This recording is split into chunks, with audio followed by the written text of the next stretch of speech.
Cerita tentang doa iftitah ni, kita kalau boleh jangan tinggal doa iftitah. Kalau kita bukan masbuk, jangan tinggal. Kalau kita muafiq, jangan tinggal sama sekali. Kecuali kalau kita masbuk. Imam dah lama takbiratul ihram, dah hampir dah lama salat, kita baru masuk. Itu Imam Nawawi kata kita disunatkan terus baca bismillahirrahmanirrahim. A'udzubillah pun tak disunatkan baca. Pasal apa? Lebih patut diutamakan surah Al-Fatihah, sebab Al-Fatihah itu adalah fardu. Manakala doa iftitah itu sunat. Ataupun dalam keadaan kita salat bersendirian, salat sunat dan sebagainya, maka jangan tinggalkan doa iftitah. Ni kadang-kadang ada orang dia salat sendirian, contohnya salat berjemaah, okey. Lepas salat berjemaah dia salat sunat. Ada orang dia kata, saya lepas salat sunat saya baca Fatihah aja, lepas tu rukuk i'tidal. Nak cepat dia kata.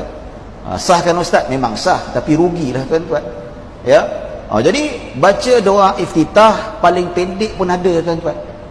Yang pendek apa disebut dalam riwayat Nabi SAW dalam hadis, Allahu Akbar kabira walhamdulillahi katsira wa subhanallahi bukratan wa asila.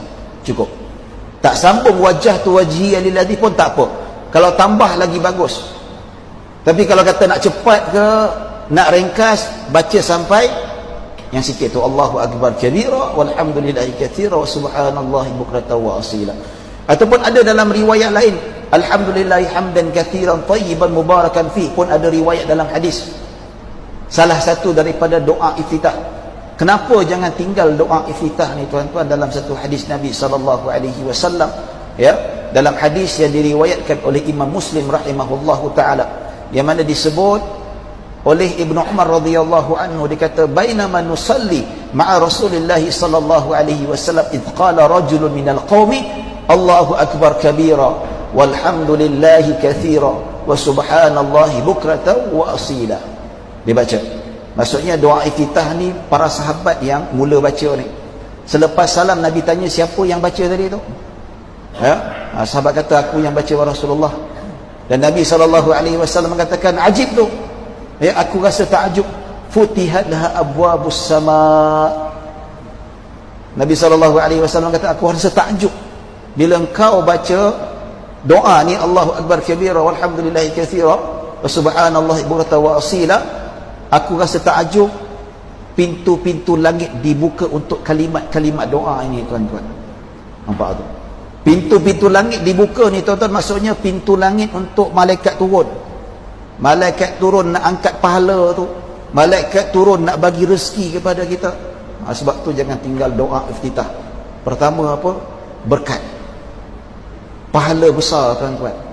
Berkat macam mana? Berkat rezeki insya-Allah, rahmat Allah turun daripada langit. Sebab tu jangan tinggal. Malas macam mana nak cepat sekalipun, baca yang ringkas yang disebutkan tadi, Allahu Akbar kabira walhamdulillahi katsira wa subhanallahi bukratan wa asila. Tak nak sambung wajah tu pun sudah memadai. Ataupun baca yang pendek, alhamdulillahi hamdan katsiran tayyiban mubarakan fih. Ataupun baca yang lain satu lagi, subhanakallah wa bihamdik wa tabarakasmuk wa ta'ala jadduk wa la ilaha ghairu. Boleh carilah tuan-tuan. Ini tak sempat saya nak salinkan ataupun saya nak baca satu-satu. Itu yang pertama, dibuka pintu langit kalau kita baca doa iftitah. Sebab itu jangan tinggalkan doa iftitah. Kedua, kelebihan membaca doa iftitah, ada juga kisah yang sama. Ada seorang lelaki, dia membaca doa iftitah, yang mana selepas dia bertakbiratul ihram, lelaki itu membaca alhamdulillahi hamdan katsiran tayyiban mubarakan fih. Lepas salam saja Nabi SAW bertanya juga siapa yang baca tadi itu. Maka lelaki itu mengakulah, aku wahai Rasulullah. Maka dia kata ra'aitu 12 malakan yabtadirunaha ayyuhum yarfa'uha. Dalam hadis disebut, dia kata aku melihat, ya maksudnya bila engkau baca doa iftitah ni, aku nampak 12 orang malaikat berlumba-lumba nak mengangkat pahala bacaan doa iftitah ni.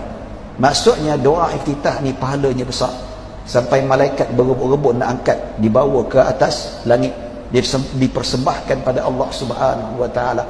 Jadi ni tuan-tuan dan puan-puan dirahmati Allah Subhanahu wa taala, sama ada solat fardu, sama ada solat sunat, apa-apa sahaja jenis solat kecuali solat jenazah. Jangan solat jenazah tak payahlah baca doa iftitah. Ya Allahu Akbar, Allahu Akbar, dia tak payah, dia terus Ya, sebab apa? Tidak ada dalam hadis Nabi SAW yang mana salat jenazah Nabi baca doa iftitah. Jadi ni tuan-tuan dan puan-puan dirahmati Allah Subhanahu wa taala. Ada orang kata doa iftitah ni sunat kan ustaz, tak batal kan? Memang tak batal. Memang tidak batal, tapi Imam Nawawi kata meninggalkan sunnah-sunnah dalam salat hukumnya makruh. Pahalanya kurang tuan-tuan. Jadi rugi. Betul tak? Pertama tadi fadilatnya langit terbuka luas. Malaikat turun. Malaikat rahmah, malaikat rezeki turun. Tak nak berkah. Tak nak rahmah Allah Subhanahu wa taala. Kedua, baca doa iftitah ni malaikat berlumba-lumba, berebut-rebut siapa yang pertama sekali angkat pahala tu bawa naik atas, betapa besarnya pahala. Katakanlah kalau seseorang itu dia takbir Allahu Akbar, tiba-tiba terbaca surah Al-Fatihah, Allahu Akbar, a'udzubillahi minasyaitanirrajim, bismillahirrahmanirrahim. Hukum macam mana Allah Ta'ala terlupa dah baca doa iftitah. Boleh tak dia berhenti baca surah Al-Fatihah itu, dia baca doa iftitah? Boleh, tak ada masalah. Untuk tidak hilang fadilat itu, dia boleh hentikan bacaan Fatihah dan mulakan balik baca doa iftitah, dengan syarat memang dia betul-betul lupa. Ya, kalau kita buka dalam kitab-kitab fiqh, kalau dia sengaja tak boleh.